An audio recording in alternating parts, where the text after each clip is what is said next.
dunyo turguncha turinglar shunday yaxshi insonlar, shularning qatorida xalqim, hattoki ne только ayollar, erkaklar menga shunchalik dalda berishyapti. Men bu narsalarni kutmagandim. Hammalaringga rahmat, duo qilib turganlaring uchun, men taraf bo'layotganlaring uchun, menga ishonayotganlaring uchun hammalaringga rahmat.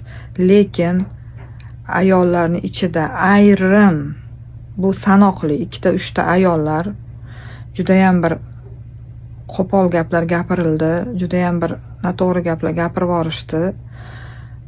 Vaqt soat keladi. Judayam oz qoldi. Haqiqat ro'yobga chiqadi. Adolatga erishamiz. Men qizimga ishonaman. Birinchi o'rinda qizimga ishonaman. Har xil negativlar, og'zini to'ldirib gapirayotganlar, hech qachon men sizlarga javob bermayman. Lekin shu narsani bilaman, vaqt soati keladi. Men albatta bu narsalarni sizlarga ko'rsatib beraman. O'sha paytda общий qilib bitta qilib javob beraman. O'shanda meni javobimni eshitasizlar, berayotgan savollaringga.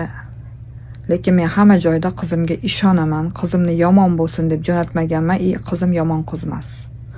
Men bilaman qizim 10 yil ro'za tutganini, 5 mahal namoz o'qiganini, hammasini bilaman. Bu narsalarni oqlab chiqmayman. Bu tuhmat, bo'xton, har xil rasmlar, har xil videolar, xohlagan narsani qo'yib gapirib chiqishga haqqi bor. Hattoki shu narsalarni bilyapman, sezyapman. Ayrim kanallar, hamma emas. Gapimdan ilmoqlab har narsani topib olmanglar. Ayrim kanallar pulga sotilayotganini ham bilaman.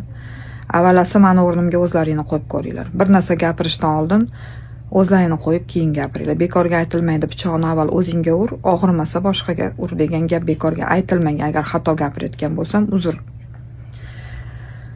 Hamma narsaga oydinlik kiritiladi. Bu juda ham oz qoldi. Meni oldimda turgan, yana bir marta aytaman, men bilan tengma-teng, hattoki mendan ham ko'proq ish yuritishayotgan Dalil.uz, Javohirga, advokatlarimga, ayniqsa Koreyada turib qo'rqmasdan biz ishlarimizni olib borayotgan advokatlarimiz, biz hozir u vaqt soat keladi, hali aytamiz hammasini. Advokatlarimizga juda katta rahmatlar aytamiz, minnatdorchilik bildiraman. O'zimning nomimdan, shaxsan oilam nomidan bildiraman. Qolaversa xalqimga, vatanimga,